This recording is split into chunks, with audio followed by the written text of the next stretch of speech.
Hello, everybody.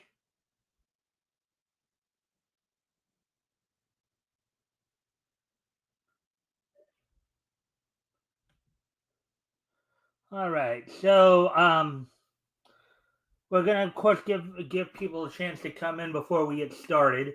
Hopefully, when people come in, that's what I do. Before we get into that, some of the other news articles, I do have to address something.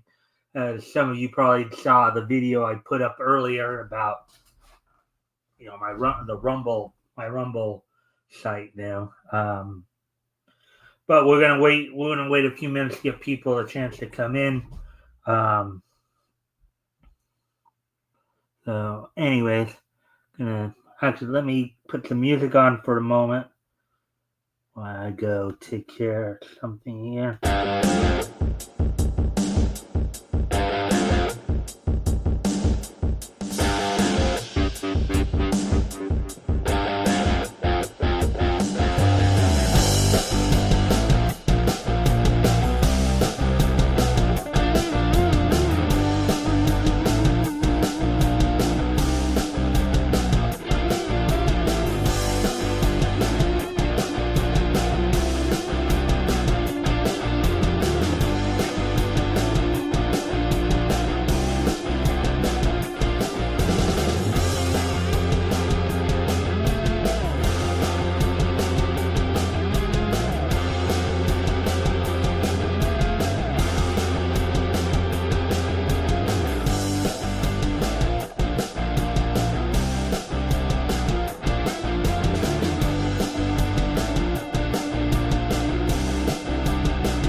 All right, sorry about that. Just had some stuff to deliver in essence.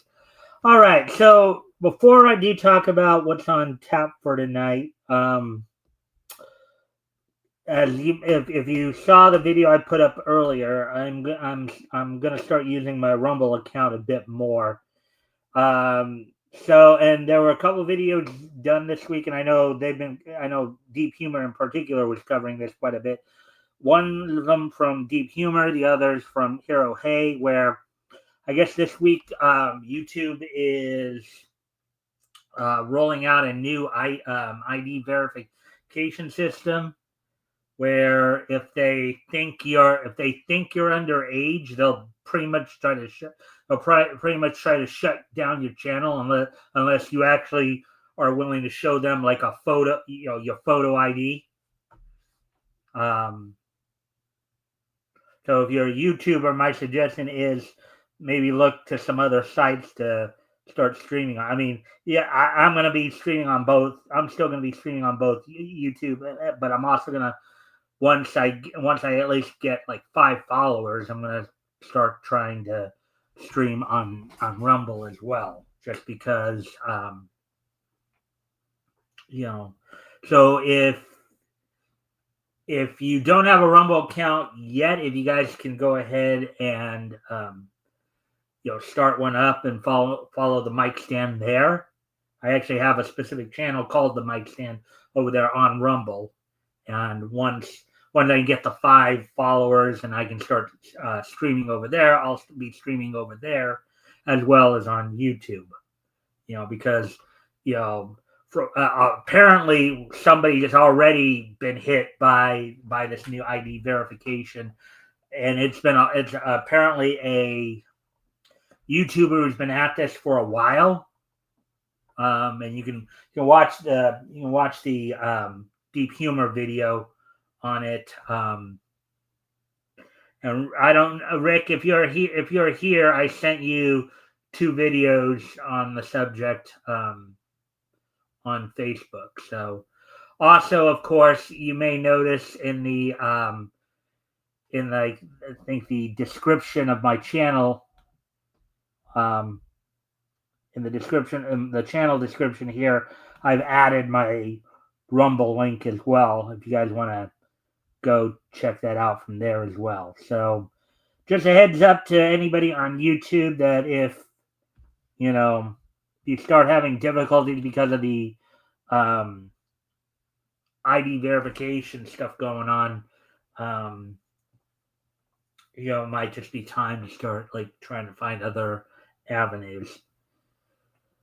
So just give you guys a heads up on that. So with that, again, another friendly reminder, of course, you guys can help out by liking and sharing the stream. See if we can get some more friendly people to engage. I'd be appreciated. Also, if anything here grabs your attention, feel free to comment and or ask questions. I'll try to answer the questions to the best of my ability. With that being said, let me talk about what's on tap tonight. So I do have 3 articles. I figured they all should go pretty quickly from what I understand. 2 of them are from Bounding into Comics, or not Bounding, but Bleeding Fool.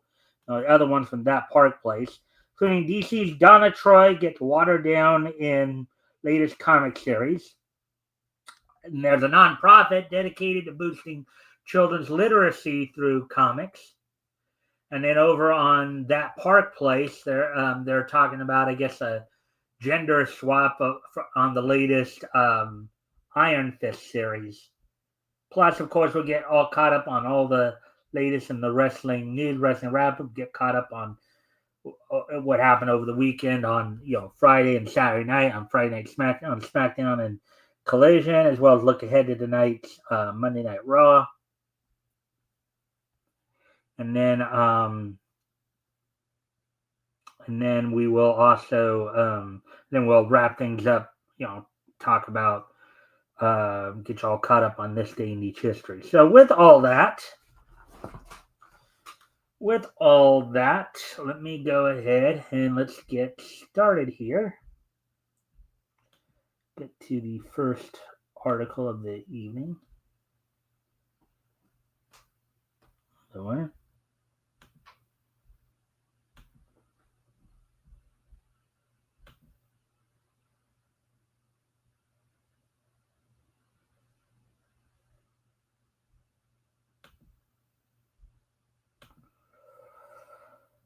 All right.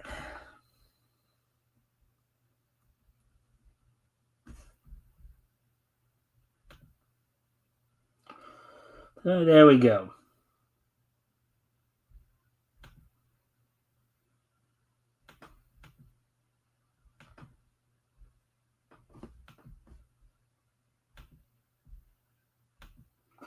Just do one last bit of sharing of this site. Those who may not have.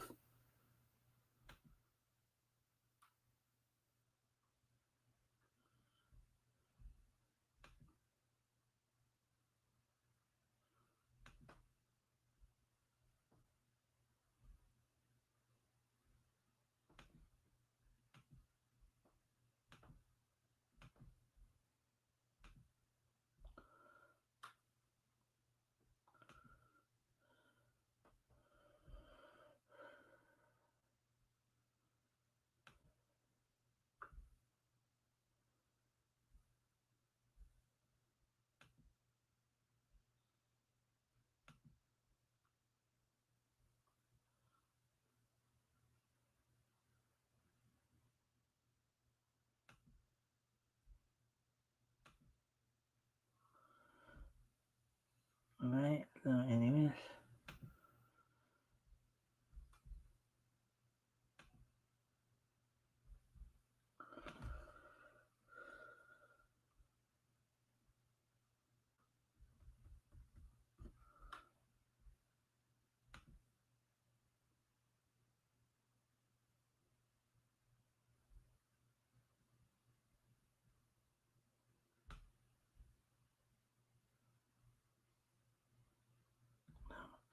All right. Well, anyways. All right. So let's. I said if you haven't already, you guys can help out by liking and sharing the screen so we can get some more friendly people to engage. It'd be appreciated. Also, if anything here grabs your attention, feel free to comment and or ask questions, and I'll try to answer the questions to the best of my ability. So, that being said, let's get into this. DC's Donna Troy gets watered down in latest comic series. Article by Avi Green, published August 10th, 2025, which was yesterday. All right, so let's see what happens here. There's, of course, Avi's opinion for the most part, I guess. So I looked at some preview pages posted on Comic Watch, taken from the latest Titans Annual, and here's another example of how a favorite heroine's been made to look less sexy in the name of sex negative political correctness.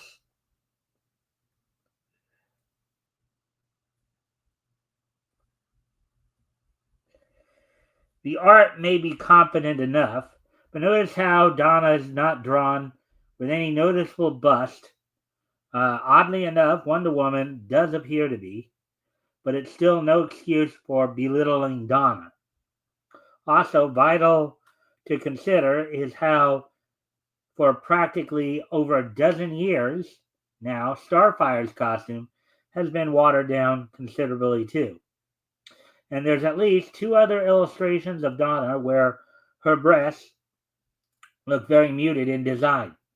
If this is what DC's still sticking with, it's an utter embarrassment and pales horribly next to the late George Perez's far superior character designs from the 1980s. So here's another reason to continue avoiding modern DC like the plague. Here, based on how they force PC upon the character designs, much like even Marvel is surely doing now in some of their own comics.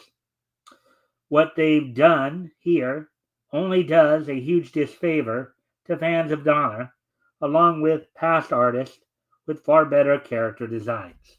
So this one was a real quick one, only a couple of paragraphs there for it. In this case, I think Avi was just trying to get the word out that that's what they were doing. There wasn't a lot. There wasn't as much editorializing there as normally is when he goes into his articles. So now the second article we're going to be hitting upon here. Let's see.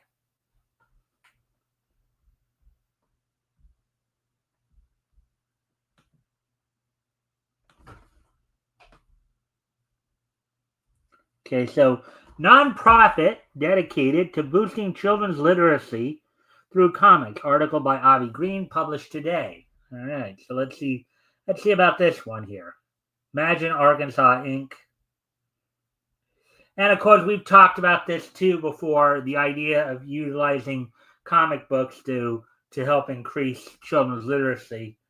I often refer to the movie, to the TV movie starring Michael Tucker and Jill Eikenberry, A Town Torn Apart, as a prime example where they did this.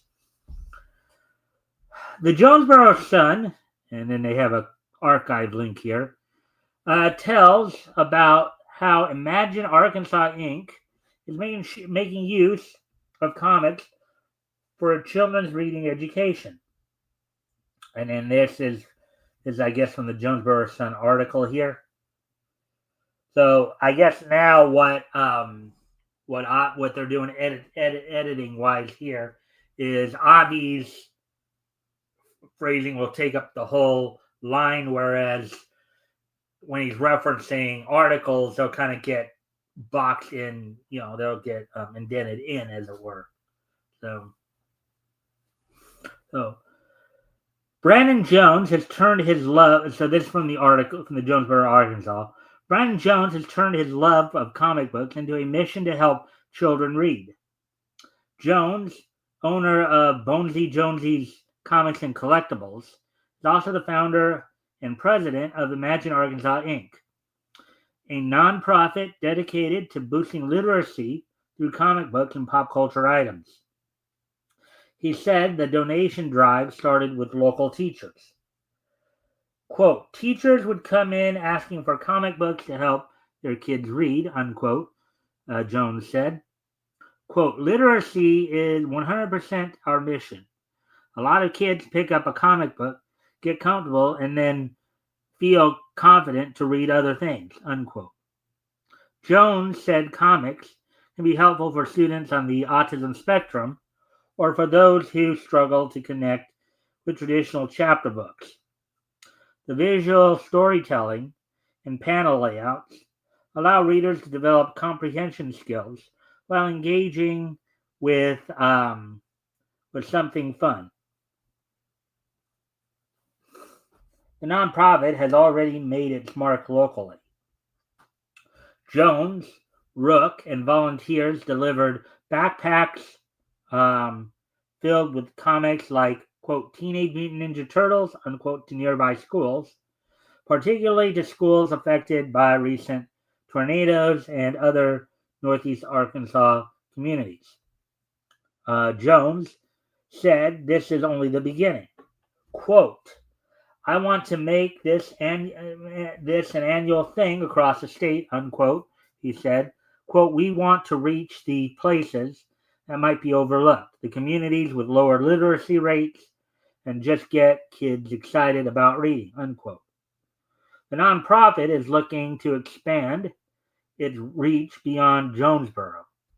Jones said he hopes to eventually establish donation centers in every county in Arkansas and work with other comic shops so more communities can participate. And now it looks like we're going to get Avi's response to that. And this is another kind of quickie right here.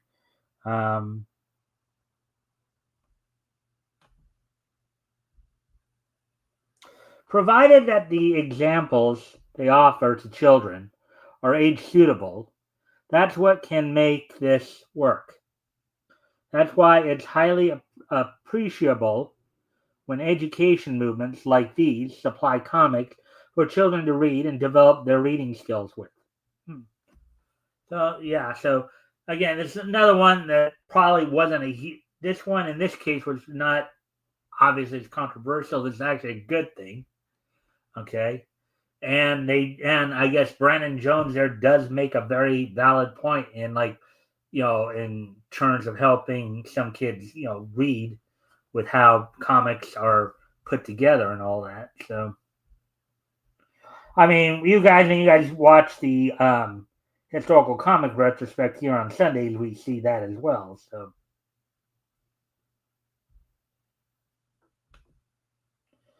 Anyways, and of course, another friendly reminder: if you guys haven't already, you guys can help out by liking and sharing the stream. See if we can get some more friendly people to engage. I'd be appreciated. Also, if anything here grabs your attention, feel free to comment and or ask questions. I'll try to answer the questions to the best of my ability. So now we're going to move on to the last article we're going to do tonight, which I think will take us a little bit longer.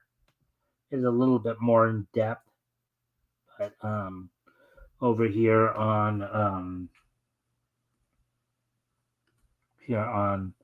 that park place.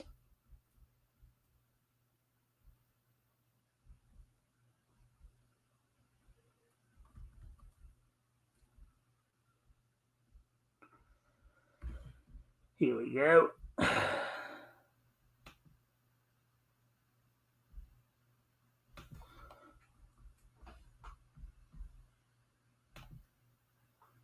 Huh.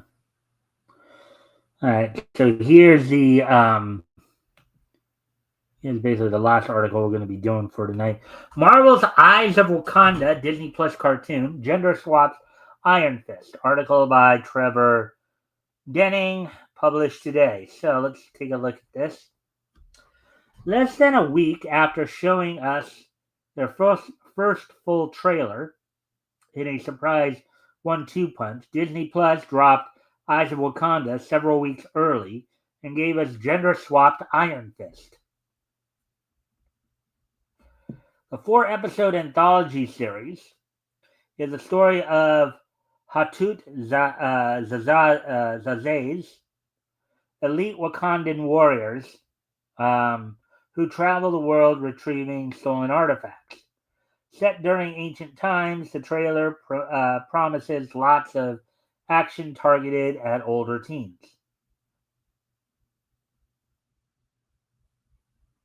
The trailer also provided us a glimpse of the female Iron Fist, Jorani, voiced by Jonah Shao. Animated anthologies are in. The concept is similar to Predator, Killer of Killers, which came out on June 6th of this year on the also Disney-owned Hulu.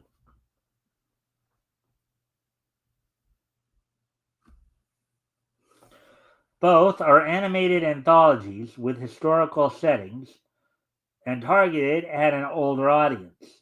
Killer of Killers raised a few eyebrows with a depiction of a Viking woman taking on the extraterrestrial monster, though overall its reception was positive. At the time of this writing, Killer of Killers has 44 reviews on Critic List, with an average score of 68%. What's the rush?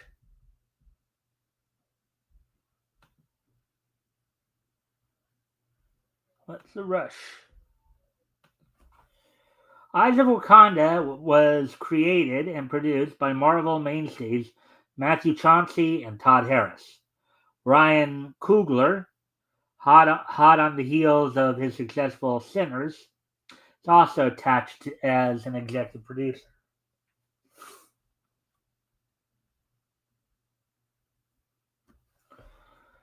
First announced at the end of 2023, the release date bounced around from mid to late August of 2025 before its surprise debut on August 1st, which was 10 days ago. First couple, about a little over a week ago this past Friday. Releasing it so soon after the Iron Fist reveal in the trailer may work in the streamer's favor, as it shortened the amount of time for online speculation. Disney and Marvel may have been trying to avoid the critical frenzy that preceded Coogler's long-delayed Ironheart, which received harsh criticism before and after its release, and is currently sitting at a dismal 10% on Critic List.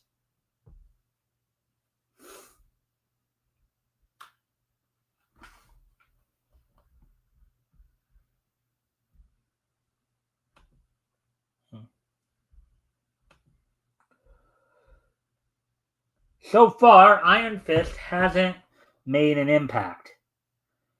The original Iron Fist character, created in the 1970s at the dawn of the Kung Fu movie craze, was Danny Rand, a boy from New York with a sort of Batman-esque origin story. Netflix took a stab at the character in 2017 with Finn Jones as Rand. Um, it ran for 2 seasons, and Jones also played Iron Fist in Netflix's spin-off, The Defenders. In 2019, the Iron Fist comics were retconned to make the first Iron Fist a woman, Fawn Fei, so there is precedent.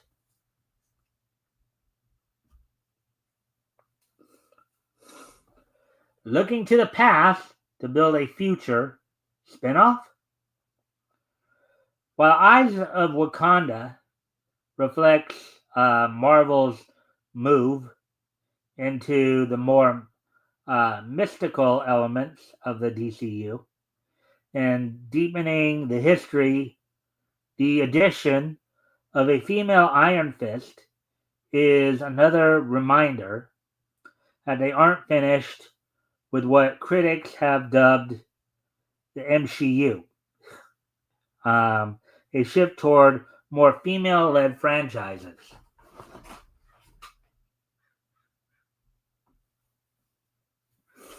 And as I've said before, the idea sometimes of just gender swapping, it's lazy.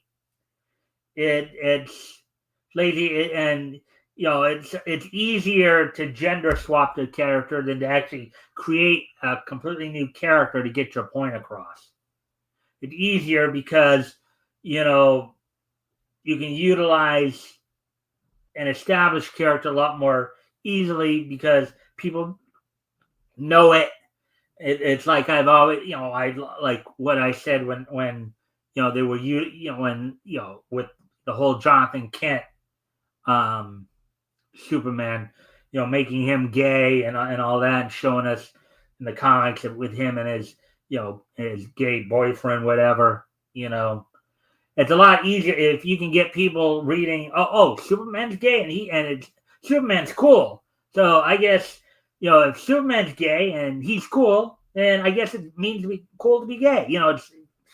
It's probably one of the biggest pieces of propaganda you could find there is by utilizing established characters, whether you gender swap them, race swap them, orientation swap them, or whatever.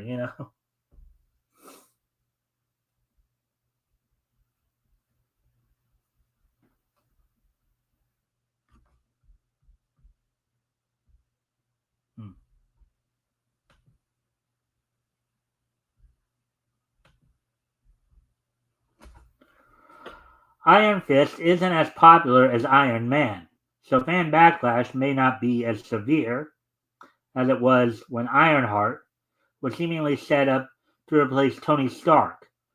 Jurani is only featured in one episode of the anthology, but if she makes a good first impression, could a spin-off be in her future? Brand over characters. The anthology format, spanning many years, means that this is more about developing the brand than individual characters. Well, yeah, comics, as you guys know from watching our Sunday from watching the historical comic retrospect on this channel, anthologies are great, when you want to get a good look at the universe.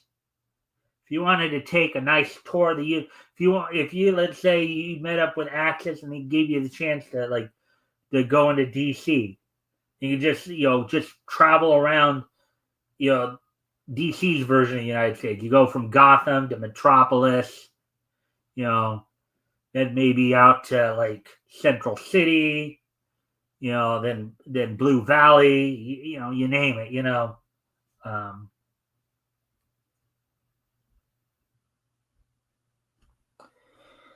It will be interesting to see, especially in comparison to Predator Killer of Killers, if this is something that's appealing to audiences or merely curiosities for the hardcore fans.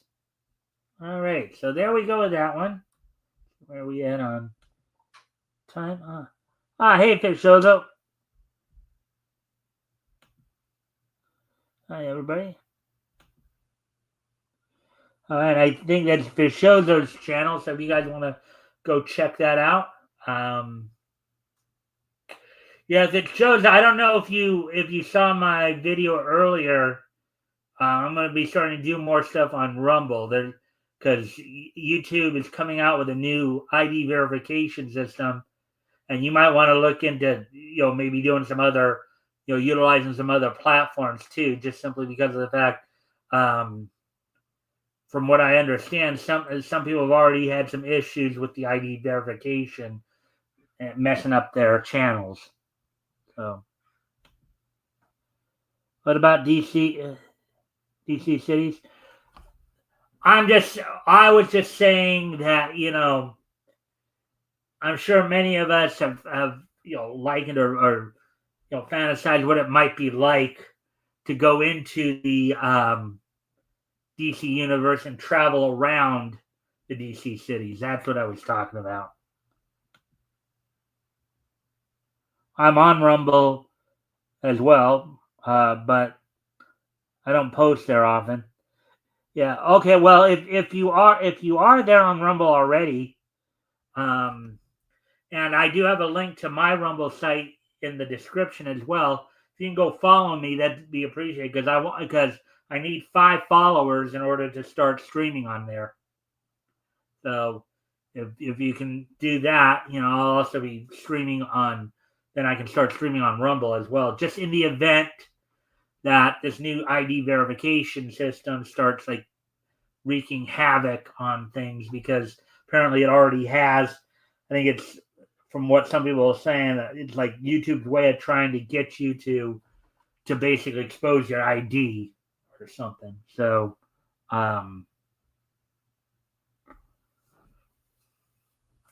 anyways. All right, so that's the end of the articles for tonight. Let's see. Yeah, 33 minutes, so we're doing fine on time there. All right, so now what we're going to do is I'm going to get ready to move on to the wrestling wrap-up, as quite a few things are going on right now. We got some WE news, and we got some stuff to catch up on from over the weekend from WWE and AEW. As of course, AEW had its Collision show on Saturday, and then there was, of course, SmackDown on Friday. We'll go back to SmackDown first to talk about and we do have some announcements in regarding to, of course, this Friday's Emergence pay-per-view from TNA as well. So. All right. So, anyways, so first off, some news from coming out of W. So, apparently, Karrion Kross and Scarlett Boudreaux's contract to the WWE came up yesterday. They expired. At least the scuttlebutt seems to be that they have not been renewed. So they are free agents. They're apparently taking bookings on for independent shows. Their profiles have already been moved to the alumni section, but there are still some people who think that this might just still be a work because of all the talking that's been going on over it. But so now we might see Karrion Kross and Scarlett Boudreaux on the independent scene for a while. I don't know if AEW has any interest, or they show up in TNA, or maybe they do international stuff. But I guess we'll just wait and see there. But with that being said, now moving on to, of course, what happened, of course, on this past Friday's SmackDown. The night opened up with the MFTs of JC Mateo and Tala Tonga, with Solo Sikoa and Tongaloa in their corner, defeating the Motor City Machine Guns of Chris Sabin and Alex Shelley. To start off the match. Then in a non-title match, by the way, this past Friday, SmackDown was coming from the Bell Center in Montreal, Quebec, Canada, with Wade Barrett and Joe Testatora on commentary on the USA Network. Making a rare appearance on SmackDown, Raw superstar Sami Zayn came on to take on Solo Sikoa in his hometown. In a non-title match, Solo Sikoa is the WWE United States Heavyweight Champion, in which Sami Zayn, the hometown guy, got the win on Sikoa in just under 10.5 minutes. And a match that was set up earlier in the night as Charlotte Flair and Alexa Bliss were celebrating their tag team championship victory, as well as Alexa Bliss's birthday. Chelsea Green and her secret Her service came out to interrupt, leading into a match between Charlotte and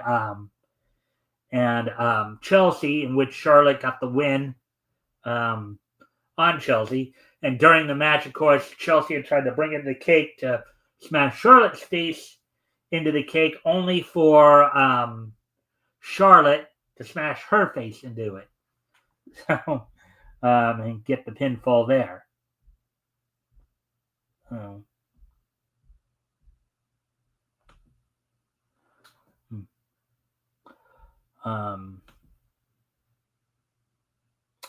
Also, the main event saw Cody Rhodes and John Cena defeat Drew McIntyre and Logan Paul by DQ.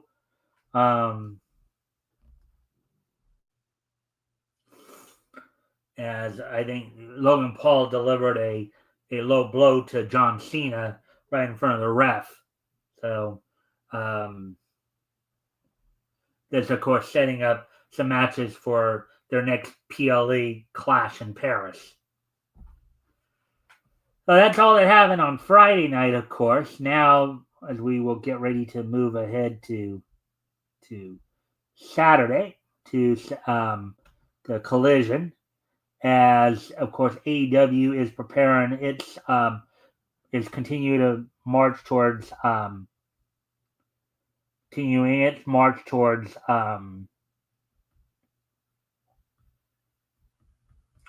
towards their Forbidden Door pay-per-view, coming up in just under 2 weeks here.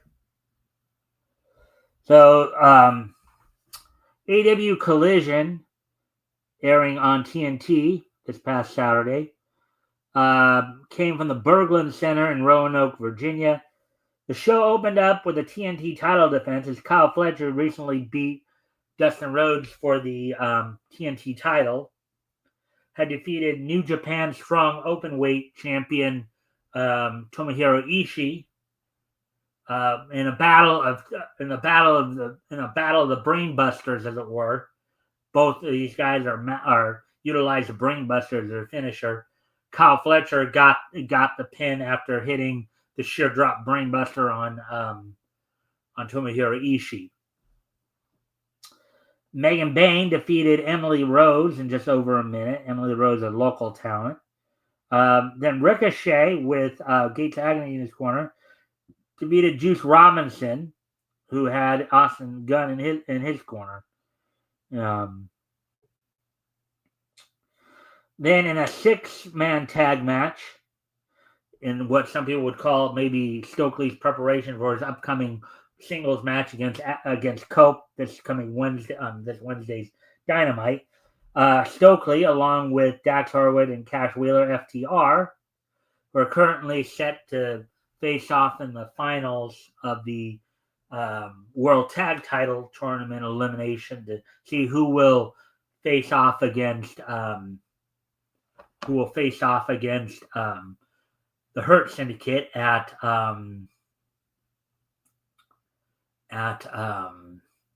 at Forbidden Door.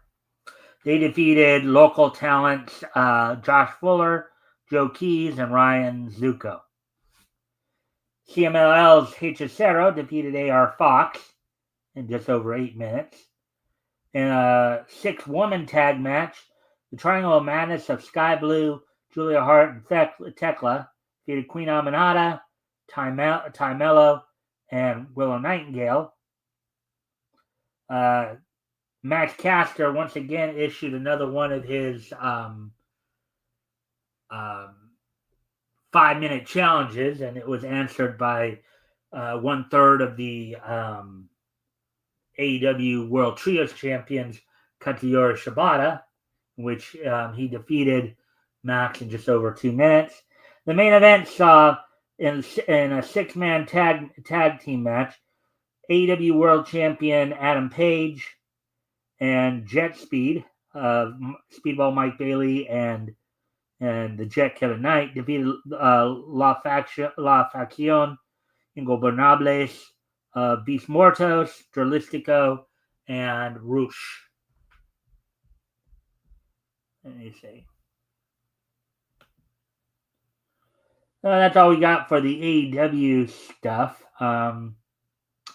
Now, just to kind of get you caught up on TNA a little bit, as this Friday, TNA will be, of course, having its Emergence pay-per-view. I'll have that information in a moment here.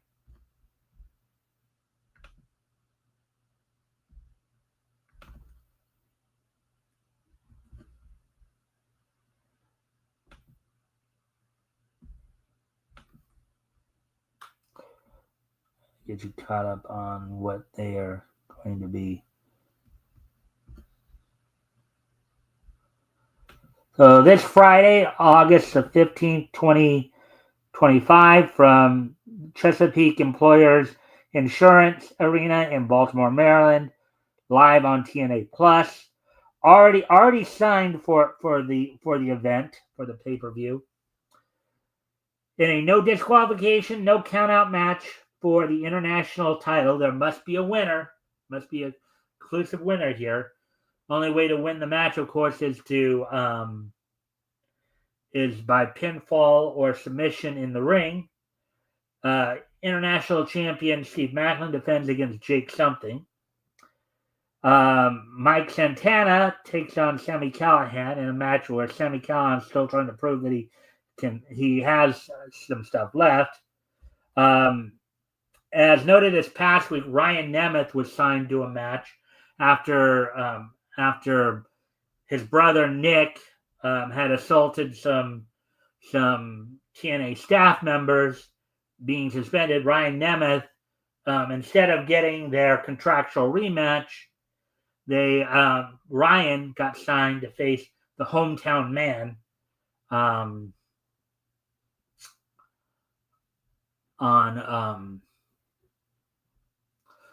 at the Emergence pay-per-view. Then also a fatal 4-way match for the TNA Knockouts World Tag Team titles. And apparently, without really saying too much about it, it looks like the Elegance brand, who are the current TNA Knockout World Tag Team Champions, I guess they're now being allowed to use the Freebird rule, in which when you have like a faction that has like 3 people in it, and they've won, and 2 of them have won the tag team, they can interchange members, to defend the title. So Ash and Heather were the ones who actually had initially won the Knockout World Tag Team titles. But in this match, Heather and M by Elegance will be defending on behalf of the Elegance brand, with, of course, Ash and the Personal Concierge in their corner, in a 4-way match versus Zaya Brookside and Lei Ying Lee, the inspiration of Cassie Lee and Jessie McKay, and Fatal Influences Fallon Hanley and Jasmine Nix. In a match for the TNA World Tag Team titles, the Hardy Boys, Jeff and Matt Hardy, who won at the TLC match at Slammiversary, will be taking on the Rascals members Myron Reed and Zachary Wentz. Myron Reed stepping in for Trey Miguel as he's still nursing an injury. And what I believe will be his second title defense since defeating Moose at Slammiversary. Leon Slater defends the X Division title against Cedric Alexander, having previously defended against Cedric Alexander and Jason Hotch in a three-way match, and of course successfully defending the title. And then the main event, signed for the main event, NXT's Trick Williams will be defending the TNA World title against the franchise Moose. So that's all we got for the wrestling wrap-up. Now we're going to, of course, wrap things up by going over with today being, of course, Monday, August the 11th, 2025. Let's go ahead and take a look back at this day in Niche history. So, on this day in Niche history, first off, I'm going to head back to 1945, so 80 years ago today. On this date, 80 years ago today,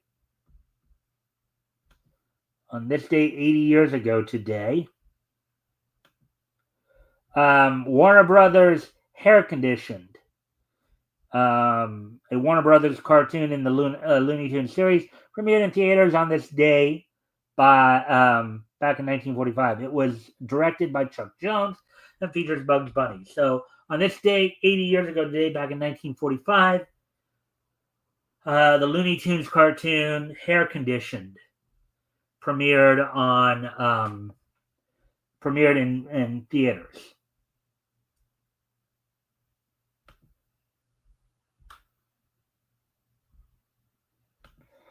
And also on this date, in 2010, 15 years ago today, on this date in 2010, 15 years ago today, the 35th issue of Volume 2 of Booster Gold went on sale on newsstands on this date. It sold for $2.99, 32 pages. The story titled Destiny, Destiny, No Escaping That for Me. As written by Keith Giffen and J. Mark DeMatteis, penciled by Chris Batista, inked by Rich Parada, art by Patrick Olive, lettered by Sal Cipriano, and colored by Brian Miller.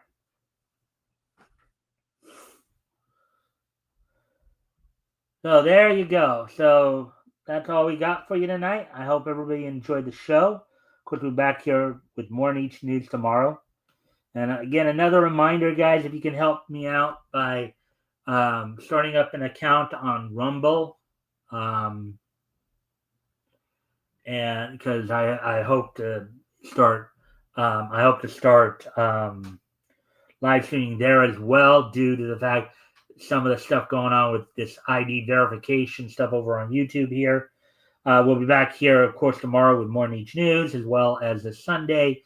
I'll have my co-host, the Metal from the Vomitorium, will be joining me, as we will be looking back at comics went on sale in June 1940. With that, I thank you all for being here, and I hope to see everybody back here tomorrow. Bye.